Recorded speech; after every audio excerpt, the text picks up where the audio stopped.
When was the last time you saw the ocean? Many of us live close to the sea, taking its presence for granted. But did you know there are 44 countries in the world that have no access to the ocean at all?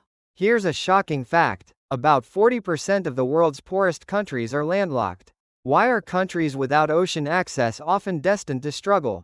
In our age of airplanes and internet, surprisingly, over 90% of international trade still happens by sea. It's so efficient that shipping goods from New York to Tokyo can cost about the same as moving house across a single country. Take Mongolia, for example. It's incredibly rich in resources: copper, coal, rare earth minerals. They have it all, but to export anything, they need permission from either China or Russia. It's like having to ask your neighbor for permission every time you want to leave your house.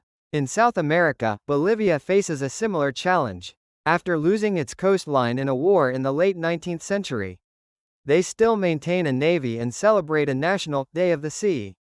Imagine wanting something so badly that you keep a navy without having any sea. In Africa, Ethiopia pays a staggering $2 billion annually just to use Djibouti's ports.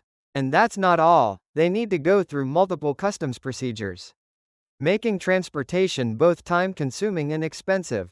Here's an interesting story. In 1965, Jordan traded a massive piece of land with Saudi Arabia for just 16 kilometers of coastline. Later, oil was discovered in that traded land, but Jordan never regretted it. That's how valuable sea access is.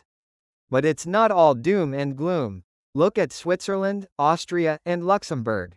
How did they succeed? They're part of the EU economic zone, maintain excellent relationships with neighbors, and have developed outstanding transportation networks. Landlocked countries are finding innovative ways to overcome their challenges. Digital services, air transport expansion, and innovative, dry ports are helping bridge the gap. The lack of ocean access isn't just about trade. Most landlocked countries also struggle with water scarcity.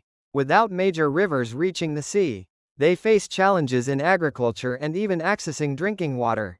As economist Jeffrey Sachs noted, a country's development and its geographical conditions are clearly linked. However, as successful landlocked nations show us, geography isn't destiny. It's a challenge to overcome. What do you think? How would your country be different without ocean access? Share your thoughts in the comments below.